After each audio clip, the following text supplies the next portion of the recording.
वसुदेवं कंसचाणूरमर्दनं देवकी परमानन्दं कृष्णं वन्दे जगद्गुरुं शङ्करं शङ्कराचार्यं केशवं बादरायणं सूत्रभाष्यकृतौ वन्दे भगवन्तौ पुनः पुनः श्रुतिस्मृतिपुराणानाम् आलयं करुणालयं नमामि भगवत्पादं शङ्करं लोकशङ्करं वन्दे तं सच्चिदानन्दं यतिवर्यं महामतिं वेदवेदान्तसारग्नं सद्गुरुं प्रणतोऽस्म्यहं श्रीगुरुं प्रणतोऽस्म्यहं सद्गुरुं सच्चिदानन्दं साधुवर्यं सनातनं सद्वेदान्तप्रवक्तारं सदा स्वान्ते स्मराम्यहं गुरुब्रह्मा गुरुविष्णु गुरुदेवो महेश्वरः गुरुसाक्षात् परं ब्रह्म तस्मै श्रीगुरवे नमः। ॐ नमो ब्रह्मादिभ्यो ब्रह्मविद्यासम्प्रदायकर्तृभ्यो ऋषिभ्यो नमो महभ्यो नमो गुरुभ्यः। ॐ शान्ति शान्ति शान्ति। With the grace of God and Gurus, looking at second basic principle in Shankara Vedanta, which is Sakshi Swarupa, cognizing the witnessing principle. So we have come almost to the end. This second basic principle. We were at page number 55. Here, Guruji has discussed regarding Nyaya Shastra. So that is because we have to properly know that Atman cannot be objectified by any means. When you say any means, the knowledge is always dependent on the means of knowledge. When we have, when we get the knowledge in this world, so there will be always the means of knowledge. That is gnatru gneya, through which we are knowing that. Gnatru should be there. Pramatru, pramana, prameya should be there. That prameya always will be there to know anything is world. So we shouldn't ask any kind of pramana to know the self. So for that reason, he has taken this. According to Nyaya Shastra, the nature of the self should be determined through pramanas. So according to Nayayikas, we saw when we are looking at the Shaddarshana. So they always depend on the Tarka, that is pramana. In a modern world also, it always asks for the pramana to prove anything. That is true, it is required. In the world we can't say that, so we don't need any pramana to prove something. Okay, but in Vedanta, the pramatru, that is the ego sense, the I notion, who is the user of pramanas. So here, which is the thing which we are supposed to know? That is the nature of the pramatru, ego sense, who is the user of pramanas like mind, intellect, sense organs, etc. So to know anything, first pramatru should be there. Otherwise, there is no use of telling that I understood this. So here the thing which is supposed to be known is the real nature of the pramatru. Who will use the pramana? In himself, a self-established entity in all dealings. So pramatru is not proved through pramanas. Pramatru can't be proved by any pramanas. Whereas the existence of pramanas and correctness is to be proved by pramatru. To know the prameya or the object, the prameya is the object which needs to be known. That is called prameya or gneya, which is to be known. Is called gneya or prameya. The pramanas are required in this world, empirical world. Pramanas, any kind of pramanas are required. So for example, when you say that I know this thing is very tasty, how did you determine that it is very tasty, or it is very hot, it is very cold? Through some kind of pramanas, which will be like your sense or your tongue, taste buds, or touch or whatever. That will be a pramana for an object. For obviously that pramanas are required, but not for determining the nature of the self. To determine the nature of the self, the nature of the pramatru, inner nature of the pramatru, that pramanas will not going to work. Even as pramatru, Sri Shankara says in Sutra Bhashya that नहि आत्म अनात्मनः प्रमाणम् अपेक्ष्य सिद्ध सिद्धध्यति तस्य हि प्रत्यक्षादीनि प्रमाणानि अप्रसिद्ध प्रमेय सिद्धये उपदीयन्ते. That means Atman himself is not established with the aid of any means.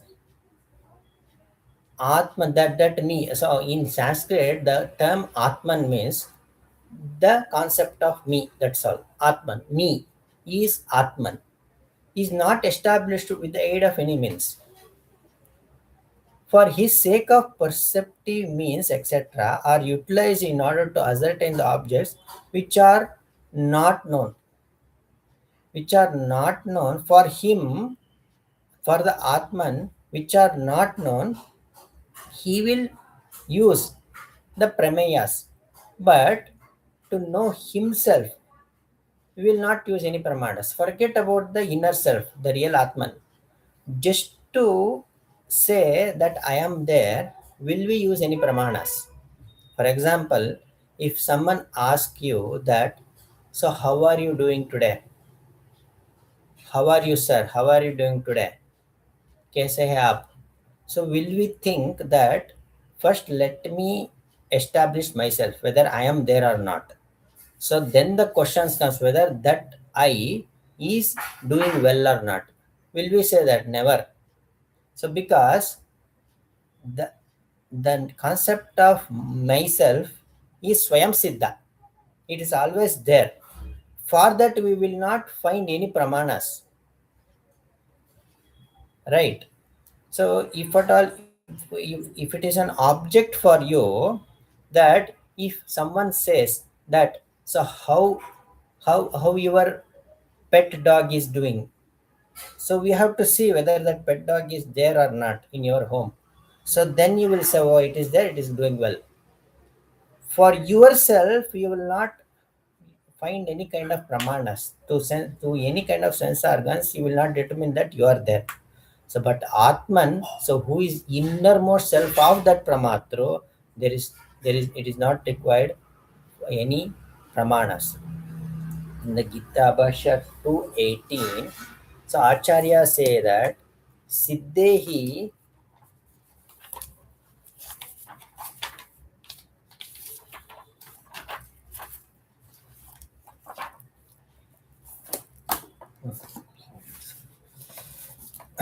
Acharya says that सिद्धेः आत्मनि प्रमातरि प्रमित्सोः प्रमाणान्वेषणा भवति न हि पूर्वम् इत्यमहम् इत्थमहम् इति आत्मानं प्रमाय पश्चात् प्रमेय परिच्छेदाय प्रवर्तते न हि आत्मा नाम कस्यचित् अप्रसिद्धो भवति. कस्यचित् अप्रसिद्धो भवति.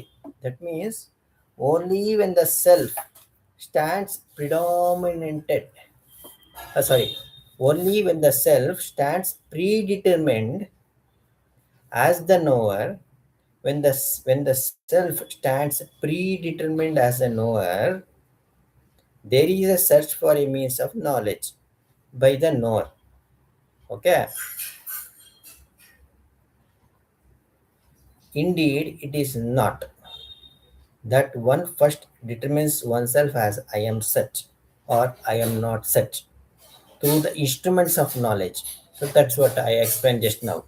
So it is predetermined. The self is predetermined as the knower. So we will not do any search for the means of knowledge for that knower. So it is not that one first determines oneself as I am such or I am not such through the instruments of knowledge, because he is the user of instrument knowledge, Pramatru. He will not use any kind of pramanas and then take up the task for determining an object of knowledge. For what is called a self does not remain unknown to anyone. The self will not remain unknown to anyone. This is prasiddha. So that this came when Purapakshi asked that this kind of Atma, what you are explaining, is not prasiddha. It is prasiddha means what? So in daily life, we are not seeing such kind of things. So Acharya says that it is there. Your own experience, yourself, you should be there. You don't deny the fact that you are there. So that's why that is prasiddha. We all know that that is there. I am there. Okay. So I for the question that, well, no one will raise an objection to say I am not there. So everyone should accept. So even if you don't accept that I am not there, so who is telling that I am not there? He should be there. That's why no one can deny the fact which is Swayam Siddha, which is there. In this concern, one thing that should be remembered is that in most of the editions, the reader is Atmanaha Apramata. It is regarding the that grammatic mistake what the Guruji has given, that we can ignore. In the empirical view, when the Pramatru himself is self-established, that is in the empirical view. So in the empirical view itself, the Pramatru is self-established. It doesn't require any kind of pramanas. Okay.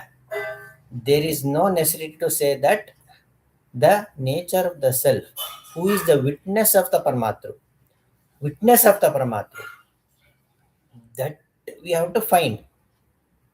So who is illuminating that Paramatru? Paramatru is Swayam Siddha. It is Swayam Siddha, but people doesn't know the nature of Swayam Siddha Paramatru, the real nature of Swayam Siddha Paramatru. So we are thinking that this Paramatru will has taken birth and there will be an end for it. Jatasya dhruva murtyu dhruvam janma vritasya cha. That is our thought. But it is required to find the real nature of the self. That is the witness of the Paramatma. Aham pratya gamya vyatirekena tat sakshi is been told, no? This aham pratya, this me notion. So for that me notion, who is illuminating? Who is giving the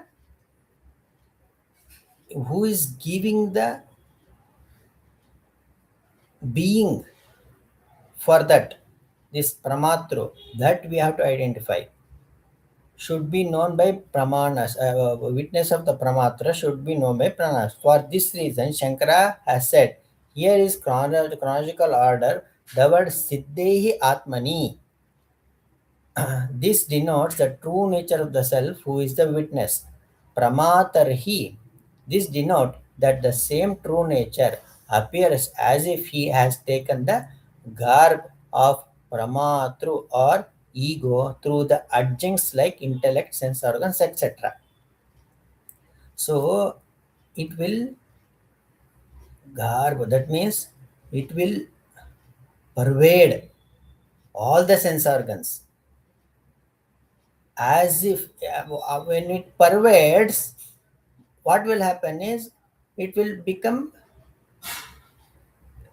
just like when sunlight, the all pervading sunlight falls on any objects which is reflecting objects like mirror. So what will happen is that mirror appears like illuminating, and also it will be confined to the shape of the mirror like that. So here also all pervading consciousness, that which is Paramatma, when it passes to this sense organs or emotion, it will be confined to the size of yours, the size of these indriyas, the size of your intellect. Intellect can't be quantified, that's like a size. But still, it is in our experience. So it will appear in that form. Okay. As if it taken the garb of the Paramatma or ego through the adjuncts, that is Upadi, mind, intellect, sense organs, etc. By this, it is proved that the true nature of self, being a witness, comes first, and then the same self appears as Pramatru as per chronology. The first misunderstanding will be the mean ocean. From that mean, the projection of the mean ocean will be your sense organs, body, etc. And from that, whatever is appearing is the result of it, which is the Maya. Okay. So the witness is the self-established one, who is the nature of pure consciousness, Anubhavatma, Anumatmaka, as already said in Sutra Bhashya, and no pramanas, that is instruments or knowledge, are necessary to prove it. To prove that no pramanas is required, because that is Swayam Siddha. So that's why this Sakshi Swarupa, we have to correctly understand this. The one which is Swayam Siddha, but it is Swayam Siddha. But that is self-established. But we have not, we have misunderstood it. That's why the Shastra and sadhanas will come into picture. That is the only thing we have to do. We doesn't have to do any kind of activities like Nirvikalpa Samadhi or whatever. The thing what we have to clearly understand is the true nature of the me notion, which is Swayam Siddha.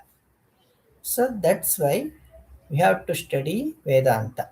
Thereby, we properly know the goal of our life, which is the self knowledge, self realization. No pramanas, instrument of knowledge are necessary to prove it. Hence, there is no necessary to take viewpoint of Nyaya Shastra and Tarka Shastra, which rely on pramanas to prove anything. So that always relies on pramanas to prove anything. But in Vedanta, that will not work out. Shastra, which rely on pramana to prove the thing. In Vedanta, the self is in Vedanta, it is clearly told that self is aprameya, prameya. So using the prameya, we always know the things. Pramatru, pramana, prameya. These three things, triputi. The things which is to be known is prameya. Pramatru is the knower. That prameya, pramatru, pramana. We're using some pramana. That's why, but this Atman is aprameya. We can't know by any means. The means of not the means, we will not use any kind of means except Shastra. Shastra Yonitvat Pramana is there. That we'll discuss how that Shastra will become Pramana when you proved that no Pramana is required to know the self, but you are saying that Shastra is the Pramana. How it is? That here also Guruji has given that quotation and explained it. That you will see. So, but this is aprameya. In Bhagavad Gita and Brotheranack also, this is been told. In Bhagavad Gita, Anashino Prameyasya Tasmad Yudhyasva Bharata, it is been told in second chapter. This is aprameya. It can't be known by any kind of pramana. So it will not become an object for you. Okay. ಆಮೇಲೆ ಏತದ್ ಪ್ರಮಯಂ ಧ್ರುವಂ Etad aprameyam. Etad aprameyam dhruvam. Dhruvam means what? Which is there. It is self-established. It is there always. Just imagine. So we will go to the temples, we'll pray. That is very much required. That is there. So to see, to take a darshan of the God, all pervading God, even though Bhagavan is all pervading, we will go to the temples and we will pray. That is required. That is because we don't have the knowledge that Bhagavan is all pervading. Until that, this kind of things is necessary to go to the temple, prayer, to do prayer at home also. Those things are all required. But the thing is that Bhagavan is self-established here also. The Bhagavan, he is available here also. He is witnessing all our work. In last class, I discussed it on the Ishvara. He is the one who will ordain entire world, and he will give the result of all our action, which is papa punya. So if always he is there, so then at least we have to feel the God. That's why this Guruji was telling many a times that there is two ways. One is to know. If you can't know, feel them, feeling. That's why that will become upasana, sadhana, kartatantra sadhana. It will become kartatantra sadhana. That's why it is Swayam Siddha Dhruvam.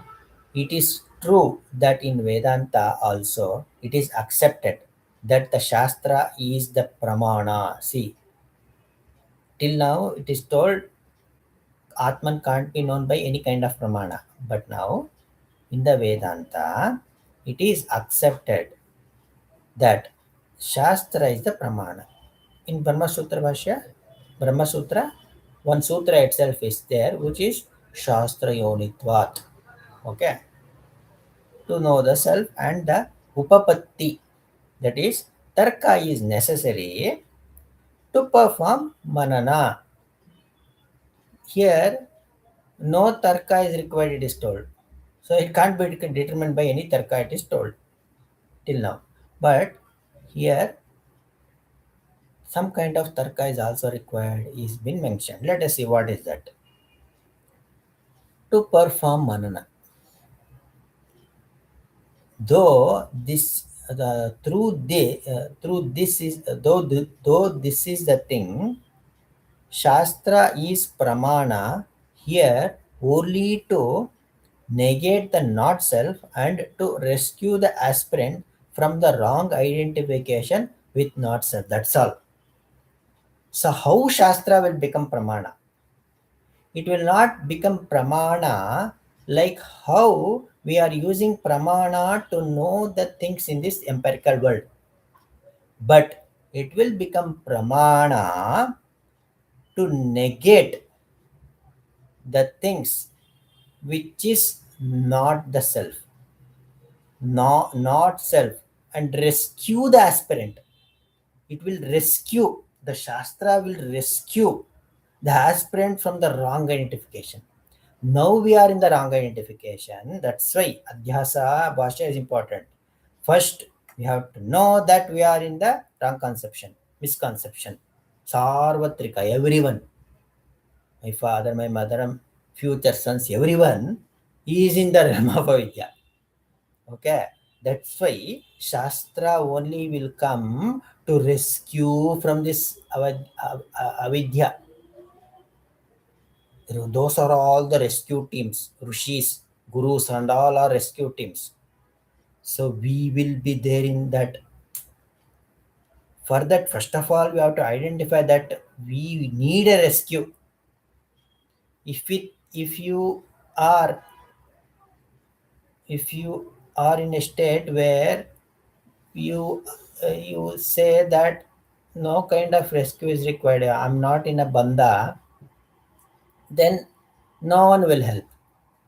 If it is not required for you, who will come to help? Shastra or Guru will not come going to help. First, we have to recognize that we are Baddha. We are in the misconception. That's when in experientially Acharya determined that we are in the realm of Adhyasa. So then to remove this Adhyasa, Anatma, uh, to remove this Adhyasa, Sarve Vedanta Arabhyante. Asya Anartha Hetoho Anartha Hetoho Praharanaya. आत्मैक विद्या प्रतिपत्तिये सर्ववेदांतः आरभ्यन्ते आत्मैक through आत्मैक विद्या so you will know your own self. But Shastra never tells that Brahman is an objectifiable one. It will never say by it said there that it will become an object for you. No, not at all possible. If it becomes an object, it will not be a self. Self can't be objectified. If at all, if you say it is an object, so you are not known. In the Kenopanishad, it has been told. If someone says that I knew the self, like objectifying the self, then that means he has not known. You can easily say that he has not identified himself. Okay.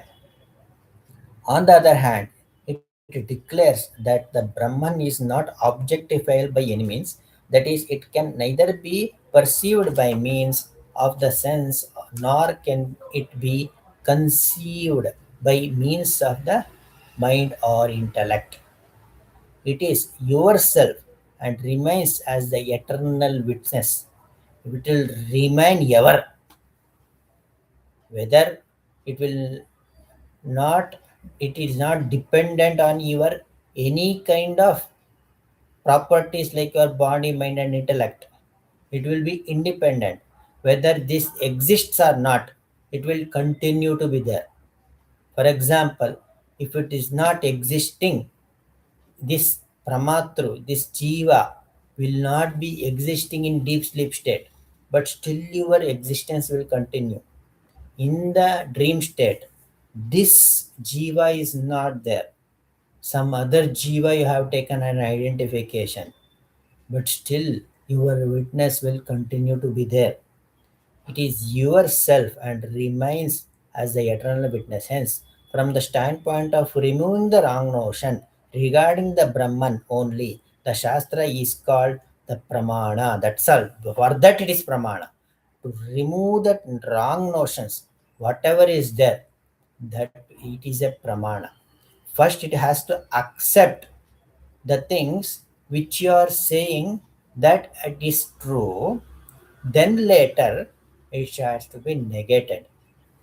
Further, it may be noted that after following the teachings of Shastra, the dealings like Pramana, Prameya, Pramatru, etc. cease to exist. After knowing that, it will cease to exist, it will not be there at all. Before knowing, that seems to be there. That is an superimposition. That's the superimposition which Shastra accepts from the standpoint of the aspirant, that is Shishya. Once you know the real nature of the self, it will cease to exist. That will not be there at all. Thus, the viewpoint of Vedanta that the Shastra is the means of means to know the self is only to negate the not self alone, but not to be objectify the self.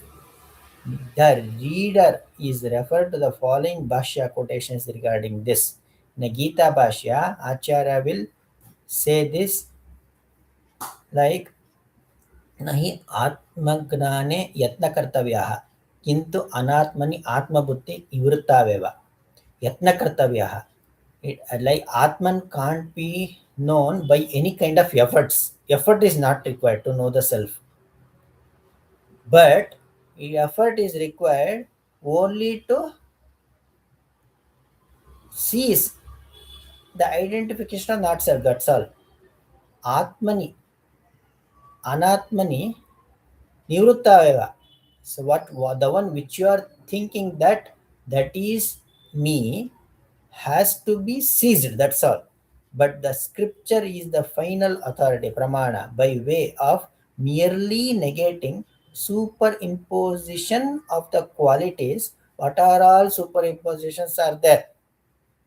That is the dirty things which is leading to birth and death.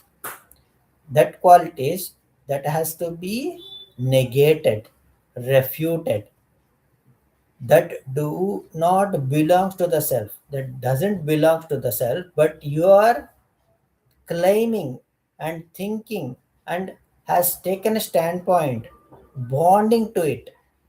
It attains the authoritative with regards to the self. Shastra will become authoritative with regard to the self, but not by virtue of making some unknown things known.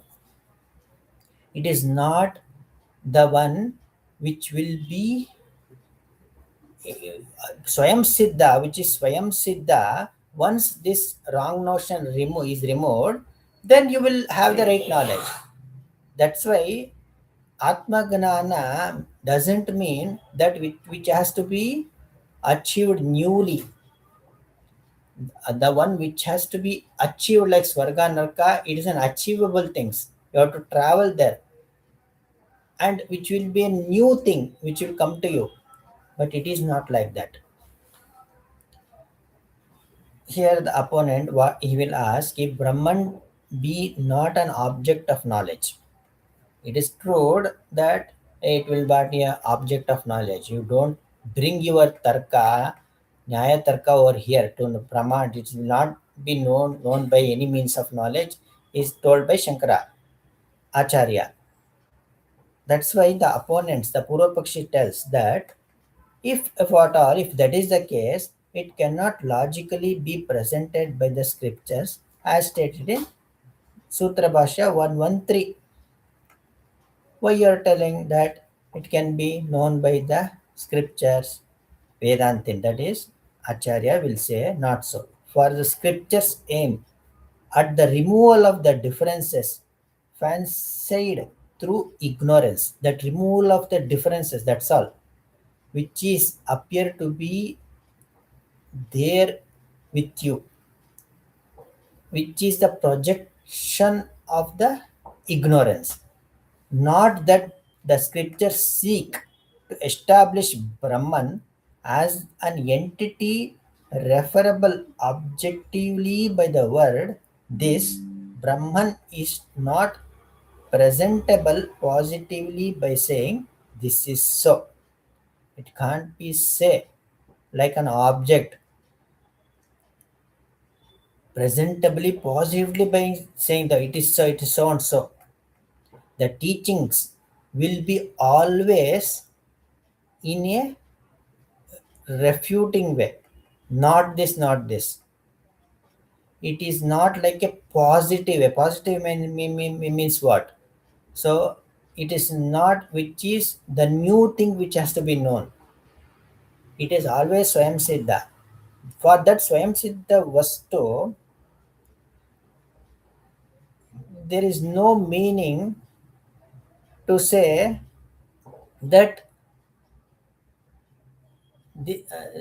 this will happen by doing this. Nothing will going to happen to establish the self. So that's why the only thing which is required is to negate, refute the thing which is not yourself. What do they do then? By presenting Brahman as not an object on account of its being the innermost self of the knower. So the knower is Swayam Siddha for everyone. But Brahman as is not an object of an account of its being the inmost self of the knower.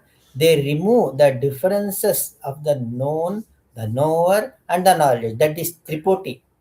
It will entirely remove this concept, these three concepts, Tripoti. To know anything, these three things are required.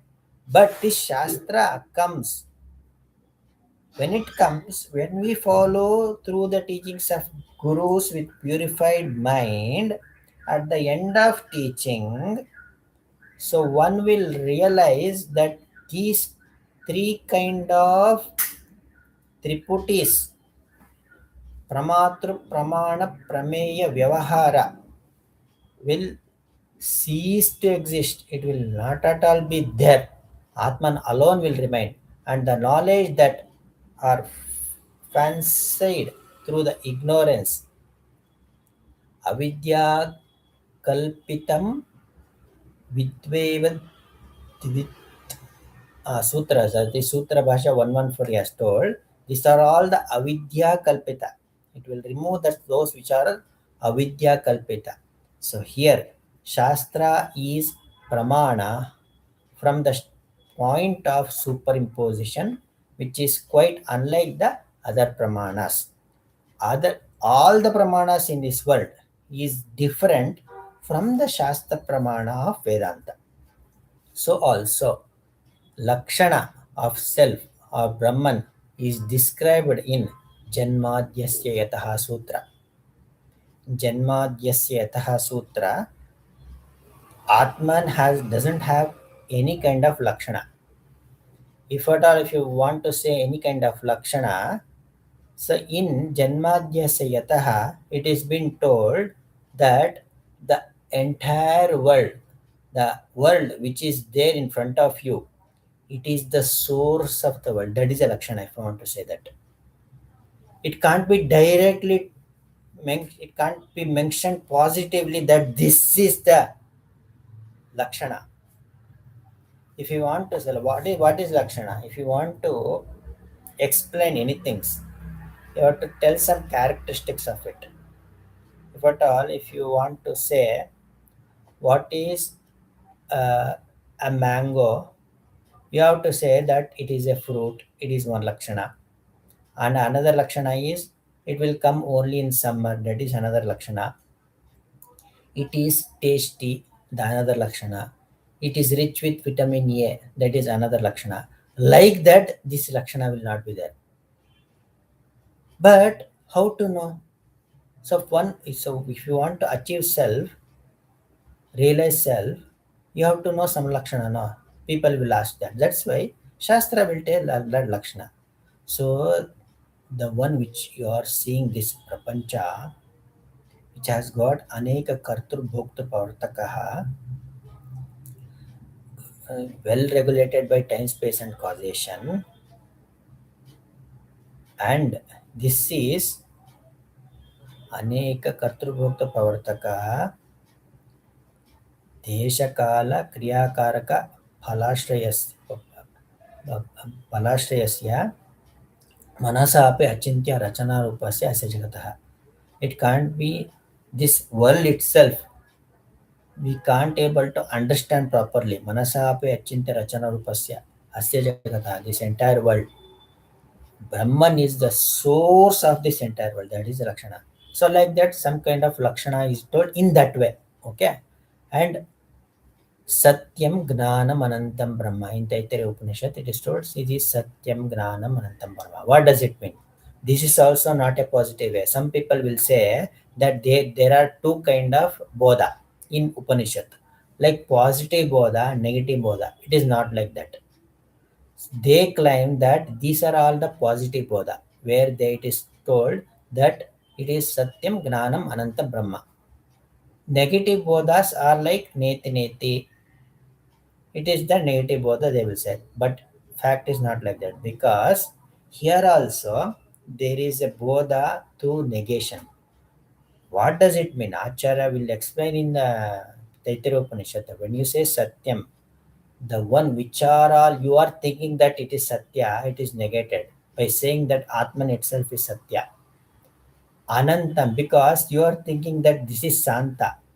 Atman is Anantam.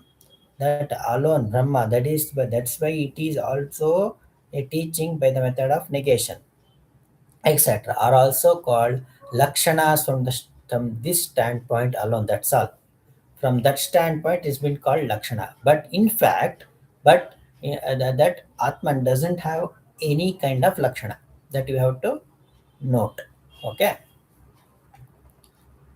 Because the nature of the self is alakshanam, avyaktoyam, achintyoyam, avikaryoyam uchyate has been told in Gita Bhashya. Even in Kathopanishad also it is told the dialectic system which is used in Manana is Shrauta Tarka. So dialect means what?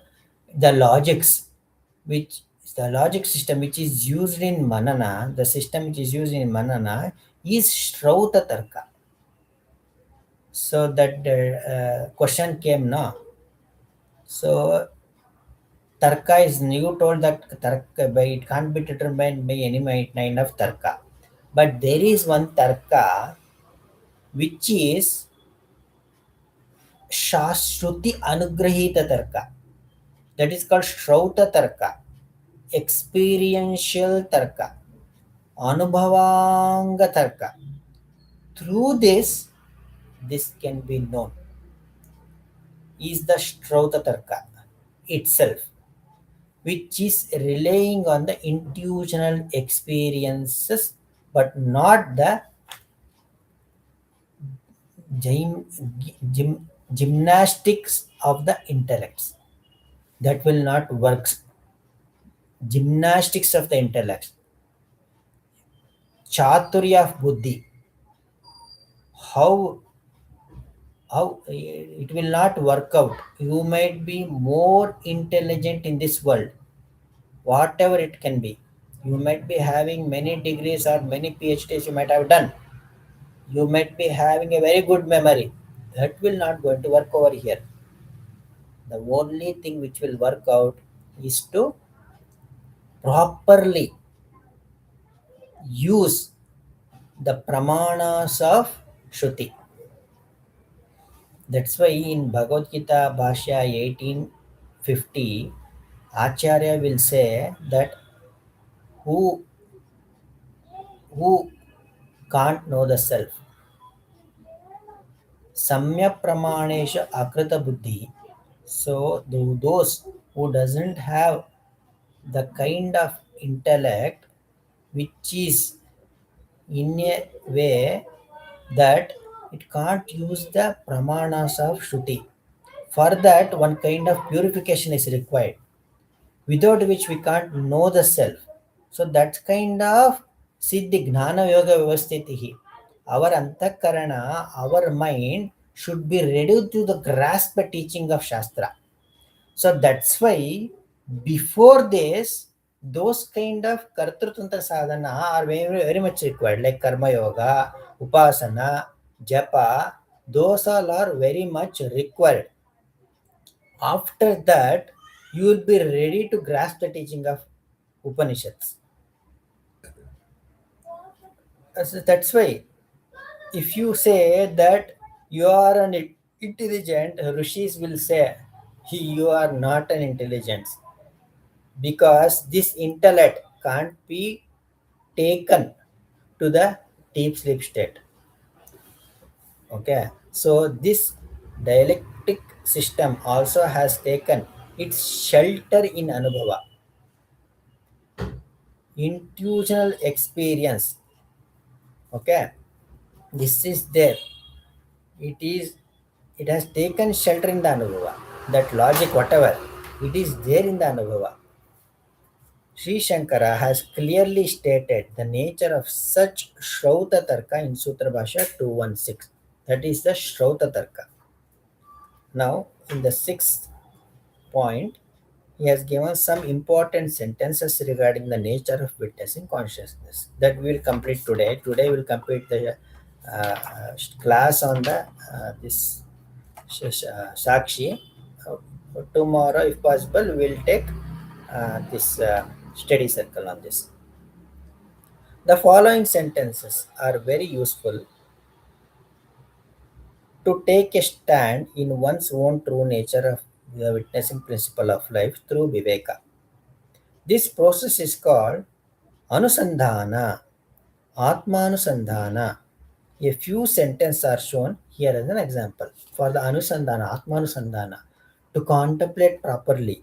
So these few sentences are given from the Bhashya.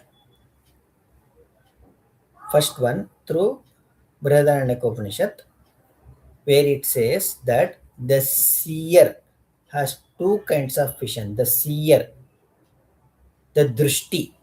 There are two kind of drishti. The seer. What is that? One eternal and the other transitory. There is an eternal drishti which will not last forever. It will not lose its identity. It will not. We can't say that it will be not. It will be eternal drishti. Another is transitory drishti, temporary drishti. Through that unfailing eternal vision, the self always sees the other transitory vision in the dream and waking state. The transitory vision.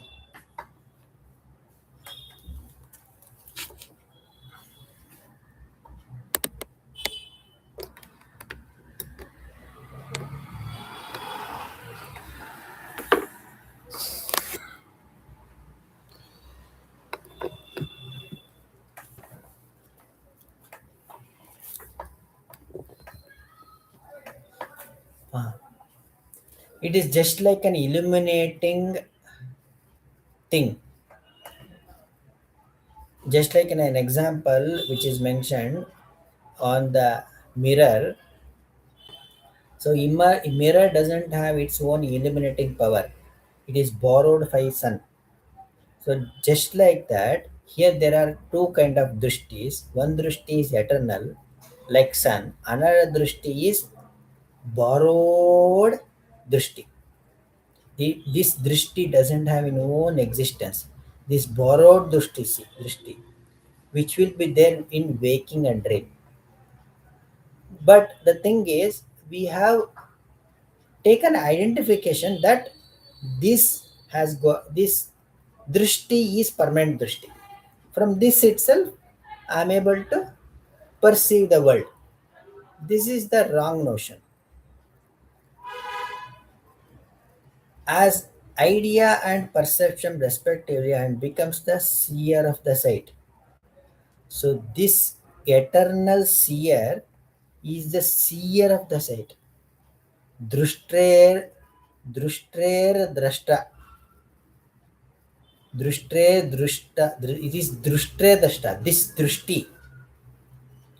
This, when I say drushti, first it will take an example of eye.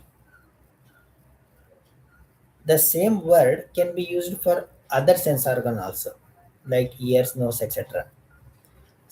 Here, when you say that I can see, you will say that through my eyes I have seen this. This is a temporary drishti, transitory drishti, non-eternal drishti. This has got lopa. Lopa means what? It can see, it can see properly, it can't see properly, and it can't see. Those things will be there in this drishti. Okay? Always it is like that. The nature of this drishti is like that. It has got lopa. It will not be like, it will not have the same nature. After some time, you may get a cataract. There you can see blurry things. That means what? You can't see properly. You can see double things. You can't see properly. And if it goes completely, you will say, I have not seen anything. That is temporary drishti. Lopa will be there. But for the drushtre drashta, the one which is seeing the drishti, illuminating the drishti, that doesn't have any kind of lopa. This mirror, if any any kind of external objects is there on the mirror, so that will not have the quality of reflection of light. It can illuminate partially, like that, just like that here also it will happen. That's why it is a permanent drushti. Next, be in Kata Upanishad, where it says स्वप्नान्तं जागरितान्तं च उभौ येनानुपश्यते महान्तं विभुमात्मानं मत्वा धीरो न शोचति. The wise one, having ascertained the great and all pervading Atman, through whom one sees the contacts of both dream and waking, does not grieve.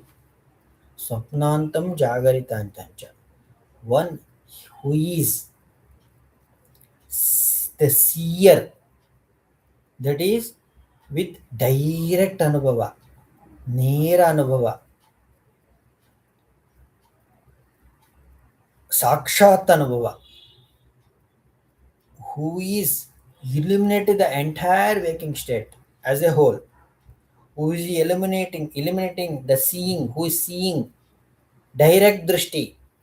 It is not indirect drishti. Sakshat, that's why in the beginning itself we told about Sakshat Aparokshat Brahma. Sakshat means without using any kind of the sense organs. It is directly illuminating without any adjuncts,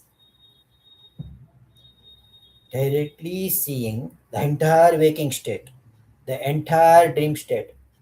Swapnantam jagaritancha ubhau yenanu pashyati. Who is seeing both the thing, who takes an identification in that. That is the wise who that is a wise person. That is the known person. Okay. Further we will see the study circle. In these two sentences, one's own nature, which is the witnessing principle of life, which illuminates the appearance and disappearance of the waking and dream state, is shown.